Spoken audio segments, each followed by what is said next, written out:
am Jack B. Lee, a past master of Perfect Union Lodge number 10 in San Antonio. Today, at the 150th Grand Communication of the Grand Lodge of Texas, in our beautiful Masonic Temple in Waco, it is my privilege to introduce Right Worshipful Robert B. O'Connor, who was Grand Master of Masons in Texas in 1975. Brother Bob, it's a pleasure to be with you today. Thank you, Jack. How about starting off by telling us something about your personal background, Bob?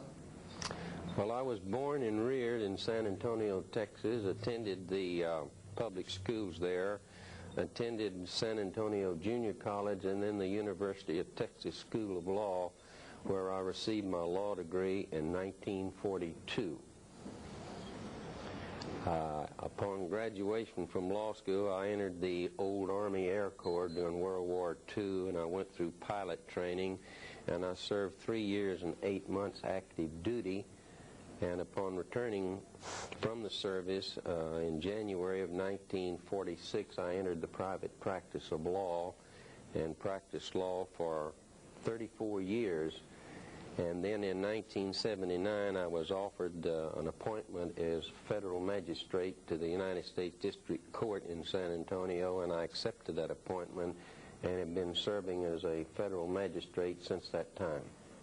You have a family, haven't you, Bob? Yes, I have a wife and 4 children. And as federal magistrate, what are some of your duties as federal magistrate? Well, a federal magistrate or the magistrate's court is an adjunct of the United States District Court. We have certain statutory jurisdiction, and then the district judge by individual order or by general order can refer certain types of cases to us for us to try. We have consensual jurisdiction if the parties consent to magistrate trial, and the appeal can go directly to the Fifth Circuit, or the parties can elect for the district court to review the decision of the magistrate, and we handle a number of pretrial matters for the district court at the discretion of the district judge. In your personal life, aside from your legal profession, you were active in some civic projects, were you not? For instance, I believe that you have served in some official capacities in both your church and in your school district. Would you tell us something about that? Well, I was very active in my church, particularly when my children were growing up. I served on the vestry 9 years of Trinity Episcopal Church in San Antonio. I was senior warden 3 years and held another number of other positions, one of which I was a licensed lay reader for many years. And your work in the school district? I was elected to the school board of Northeast School District in San Antonio, and I served 12 years on the board and 2 terms as president of that board. In your legal profession, you have held some high offices, have you not? How about your position in the San Antonio Bar Association? Well, I served as president of the San Antonio Bar Association after serving a number of terms on the board of directors and as secretary treasurer of the association. I then was elected to a director of the State Bar of Texas, and I served 3 years on that board, 1967 to 70. Would you tell us something about your Masonic background, Bob? Well, I'm a member of Anchor Lodge number 424 in San Antonio, Texas, and a dual member of Perfect Union Lodge number 10. I served as District Deputy Grand Master in 1957 of the 39th Masonic District, and I served as Master of Anchor Lodge in 1954 and 57, and then I was elected Grand Junior Warden and in due course advanced to Grand Master in 1975.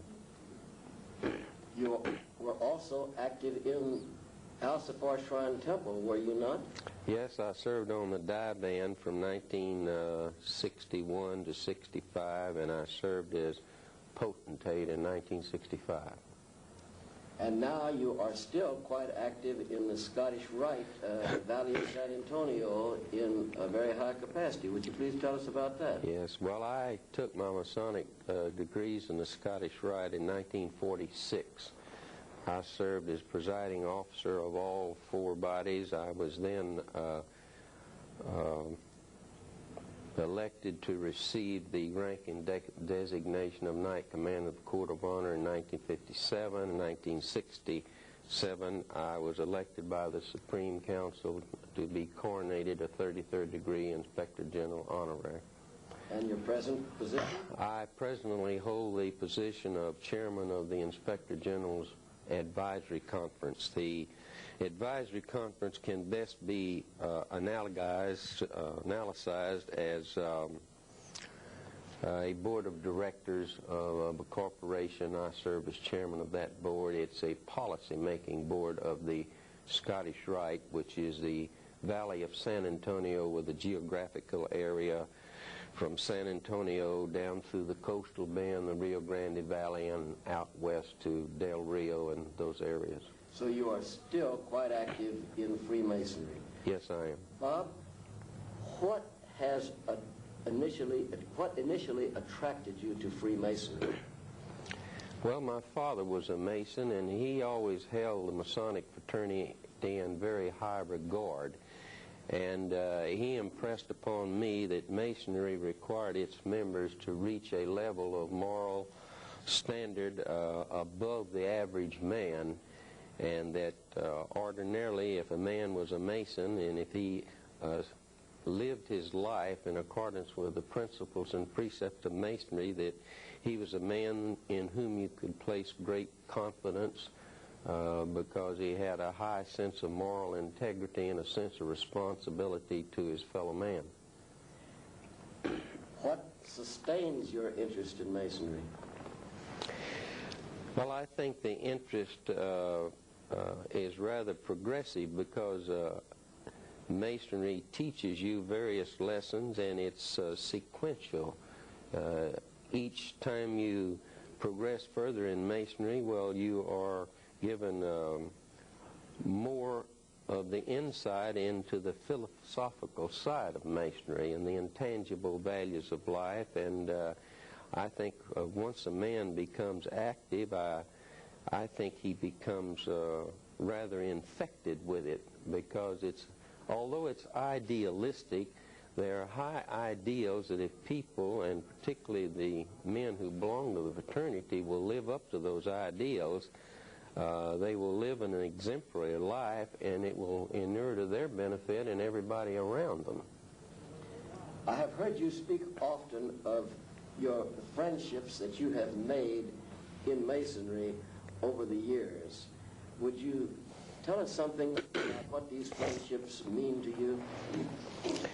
Well, Masonic friendships have a high quality to them and a lot of depth, because a Mason takes an obligation towards his brother Mason, and that gives Masonic brethren a tie that men outside of the fraternity don't usually have. Some of the finest men I have met in my life have been Masonic brethren. They've been leaders in the community, they've been leaders in public life, they've been leaders in the profession, and you find outstanding men among the blue-collar workers who are brethren, and you have a common bond. You have a common philosophy of life which inures to the benefit of the entire fraternity. Would you say then that you have found that Masonic friendships cross all social, economic, and vocational bounds? Absolutely. It's a universal fraternity, and theoretically there's no social caste system within the fraternity. One of the basic principles is that we meet upon the level and we part upon the square, and that one man is equal to the other man as far as his own personal integrity is concerned. And it certainly does cross all social and economic lines, and that's really the most wonderful thing about it. Not all men are capable of living up to it, and I rather doubt that any man has the capacity to live up to all of it all the time. But if he aspires to live up to the idealistic Mason, he certainly be a better man. Let us turn to the year 1975. Take us back 10 years, Bob, and tell us what you consider to have been some of the accomplishments during 1975. Well, I feel probably the most important thing that I was able to accomplish in 75 was to refine the regional conference concept that Grand Lodge has followed in education and visitation. I first heard of this idea from past Grand Master J. Carroll Hinesley, who was Grand Master in 65, who felt that a regional conference type of meeting was the ideal way for the Grand Master to make his visitations to get the greatest contact with the greatest number of Masons rather than going to small meetings and individual lodges. The idea then progressed, and Duncan Howard, 2 years ahead of me, recognized this, and so did Dan Jordan recognize it, who was Grand Master immediately preceding me. And we had been working on this together from the time I first was elected Grand Junior Warden. But it takes time to develop a program like this, and it probably reached its fruition in 1975. I had the benefit of the ideas of Carroll Hinesley and Dan Jordan and Duncan Howard, and to some extent Jack Hightower.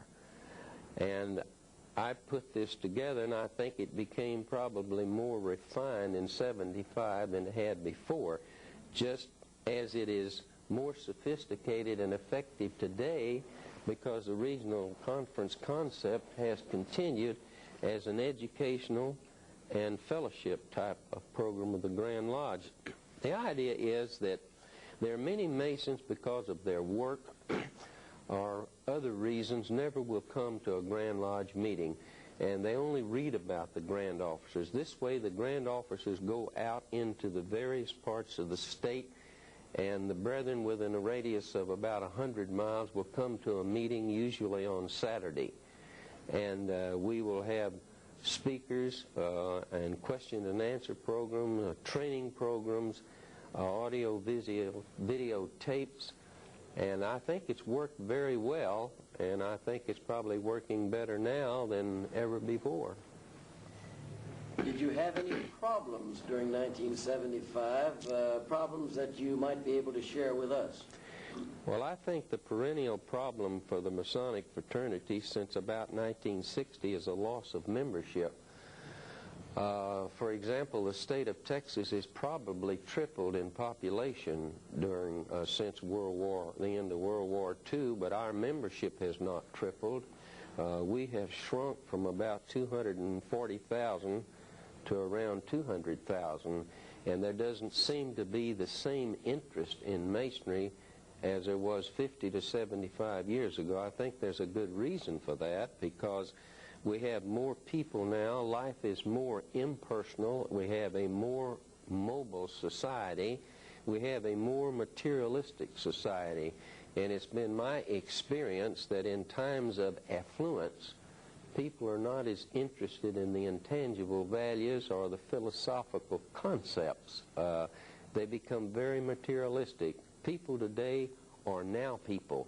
They want things right now, and they want the same things their parents had after 30 years of work and sacrifice.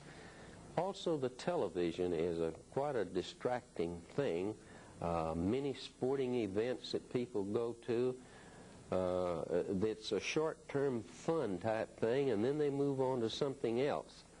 But the television, for the most part, has a 30-minute program, and they present a problem or a goal to reach at the beginning, and they resolve it in 30 minutes and go on to something else.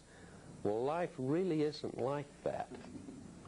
But this idea or concept or attitude about life has so permeated our society.